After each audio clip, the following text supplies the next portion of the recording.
Supreme कोर्टाने स्थानिक स्वराज्याच्या निवडणुकीचा निकाल दिलेला आहे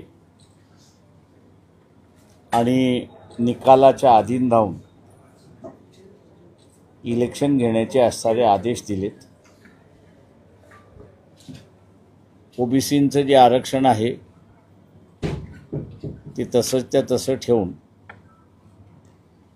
घ्यावं असं त्यांचा एक निर्णय आहे। महाराष्ट्रामध्ये दोन पद्धती चाललेल्या आहेत। काही कॉर्पोरेशनमध्ये सिंगल वॉर्ड अशा रीतीची असणारी प्रथा आहे आणि काही कॉर्पोरेशन्समध्ये प्रभाग ही असणारी पद्धत आहे।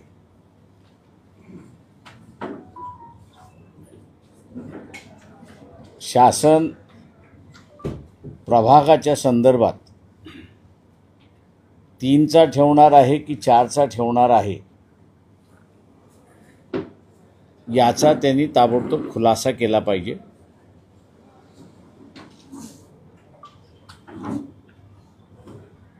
प्रभाग जे आहेत ते लवकरात लवकर जाहीर केले पाहिजेत।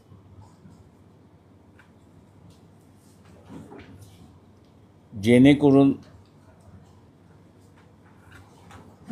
ज्यांना उमेदवारी करायची आहे त्यांना आपला मतदारसंघ कुठल्या प्रभागामध्ये आहे याची त्याला कल्पना येईल।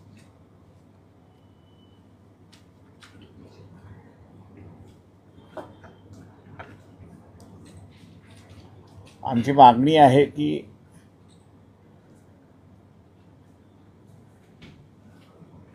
पूर्वी ईव्हीएमचा घोटाळा होता तो आजही आहे।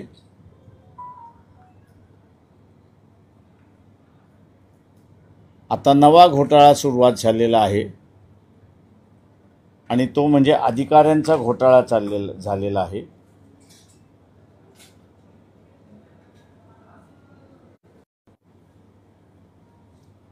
मतदान झालंय म्हणून असं दाखविलं जातं, परंतु त्या संदर्भातला पुरावा किंवा तिथे असणारा सीसी कॅमेरा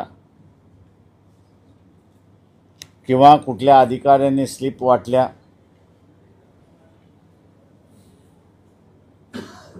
याची नेमकी माहिती कुठेच येत नाही अशी परिस्थिती आहे।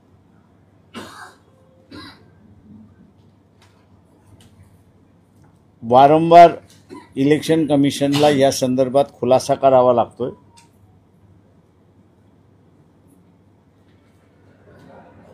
आणि मागच्या 20 दिवसामध्ये पुन्हा एक नवीन खुलासा आलेला आहे। काही गैरव्यवहार झालेला नाही, पण 6 नंतर 65 लाख मतदान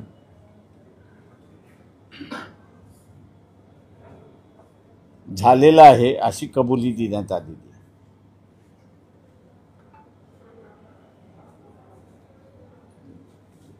ही परिस्थिती होऊ नये याची महाराष्ट्राच्या इलेक्शन कमिशननी दक्षता घ्यावी।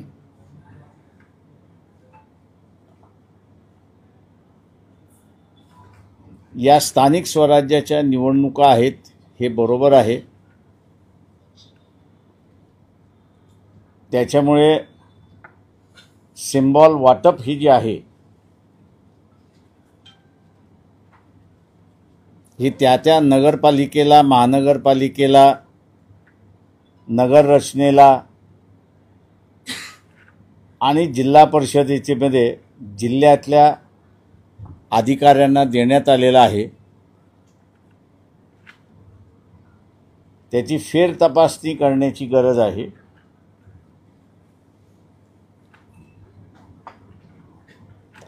आणि ती फेर तपासणी करून जे इलेक्शन म्हणजे दिल्लीच्या सेंट्रल इलेक्शन कमिशनकडे रजिस्टर्ड आहेत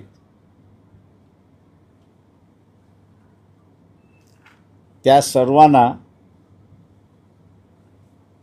जे सेंट्रल इलेक्शन कमिशनने सिम्बॉल दिलेला आहे तोच सिम्बॉल त्या त्या पक्षांना मिळाला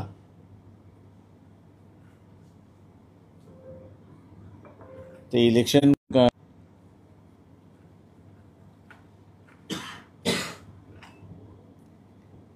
दोन दिवसापूर्वी एक बातमी आली होती,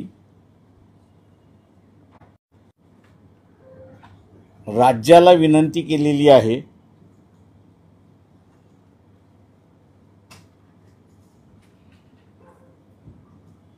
की प्रभाग रचना, वॉर्ड रचना,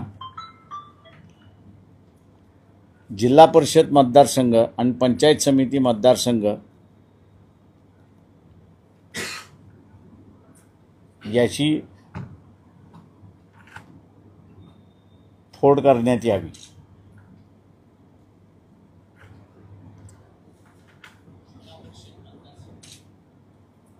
जिल्हा परिषद, पंचायत समिती आणि मुंबई महानगरपालिका या सिंगल रिप्रेझेंटेटिव्ह असल्यामुळे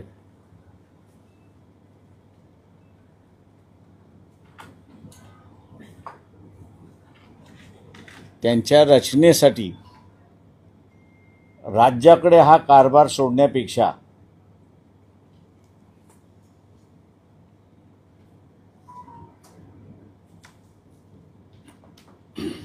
महाराष्ट्र इलेक्शन कमिशनने प्रत्येक जिल्ह्यामध्ये एक डिलिमिटेशन कमिटी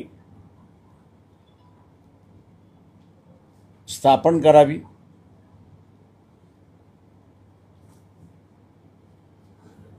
आणि या डिलिमिटेशन कमिटीला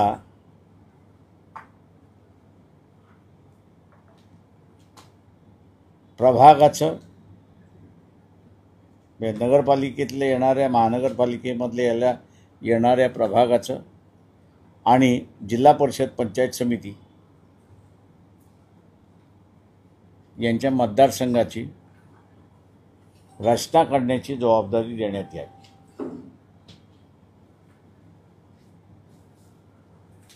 ज्या ज्या जिल्ह्यांमध्ये ज्यांना ही जबाबदारी देण्यात आलेली आहे त्यांची नावं त्या त्या जिल्ह्याच्या वर्तमानपत्रामध्ये जाहीर करण्यात यावी, जेणेकरून कोणाला निवेदन द्यायचं असेल तर ते सोपं जाईल असं मी त्या ठिकाणी मानतो.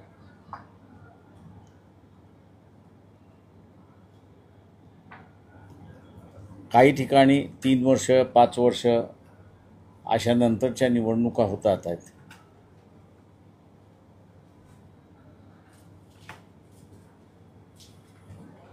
कार्यकर्ता हा उत्सुक आहे.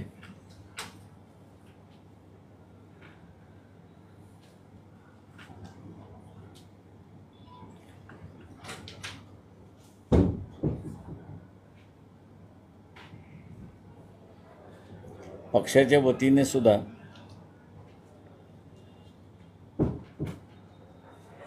या निवडणुका लढवण्याची आमची तयारी आहे. युतीच्या संदर्भात जिल्हा कमिटी जे आहेत त्या जिल्हा कमिट्यांना स्वायत्ता देण्यात आलेले आहेत की त्यांनी आपापल्या जिल्ह्यामध्ये बीजेपी सोडून युती करण्यास हरकत नाही, पण त्या जिल्ह्याची युती कशी होणार, काय होणार आणि त्याची मान्यता ही महाराष्ट्र कमिटीकडून घेतली पाहिजे.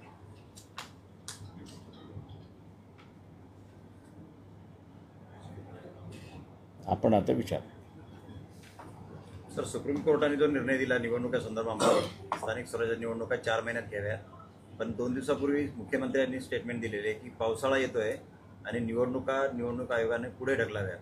आपलं काय म्हणते? मुख्यमंत्र्यांना कधी निवडणुका नकोच आहेत, त्याच्यामुळे काही नाही काहीतरी मार्ग काढून पुढं ढकलण्याचा विचार ते करणारच. पण कोर्टाने बंधन घातलं आहे 4 महिन्याचं, किंवा पुढे ढकलायचं असेल तरी तुम्ही आमची परवानगी घ्या असं कोर्टाने त्या निर्णयामध्येच म्हटलं असल्यामुळे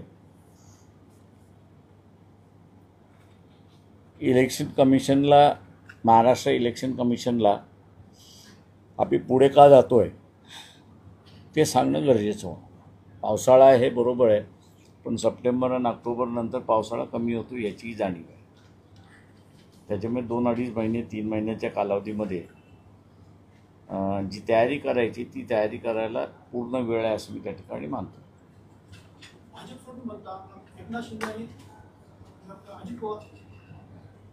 हे म्हटलं, भाजप सोडून जे कोणी करतील त्यांच्याबरोबर. सर, जे आता ओबीसीचं, मराठा समाजाला जे ओबीसीचं सर्टिफिकेट दिलं ते सुद्धा निवडणुकीसाठी पात्र आहे. ते आता मी त्याच्यामध्ये असं एक ते पात्र आहेत ना. हां, पात्र. आपल्या पक्षाची काय भूमिका आहे? आपण त्यांना उमेदवारी देणार? ते आमच्याकडे ज्याला हे म्हणतो आपण की अर्ज कोण करते, त्याच्यानंतर त्या मतदारसंघामध्ये ज्यांनी अर्ज केला आहे त्याच्यामधलं जिंकण्याची क्षमता असेल तर आम्ही निश्चित कन्सिडर करणार.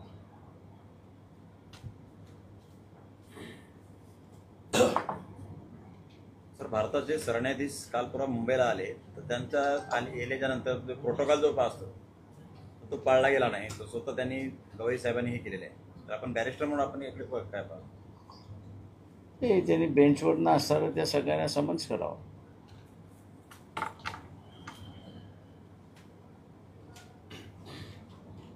ती तुम्हाला माहिती दौऱ्याची कळवली होती की नव्हती, आणि कळवली असेल तर मग त्यांच्याकडून त्यांनी स्पष्टीकरण मागितलं पाहिजे.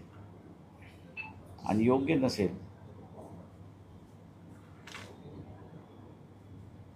मग जी कायद्यामधली कारवाई त्यांनी करावी. सुजाता आंबेडकरांनी वक्तव्य केले की गवळी आहे, त्यांच्या वडिलांनी चळवळ घेतली. ते बरोबर आहे.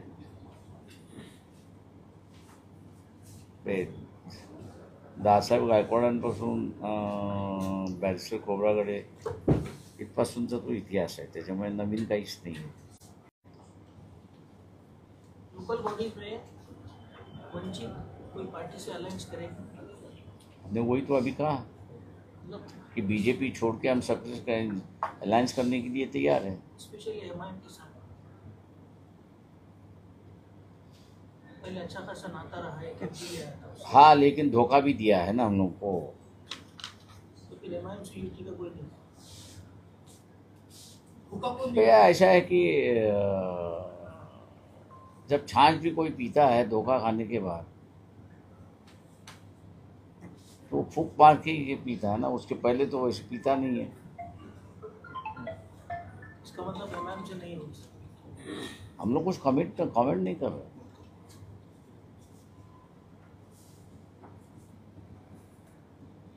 खाली हम लोग ने इतना कहा कि फूंक मार के उसको पिए.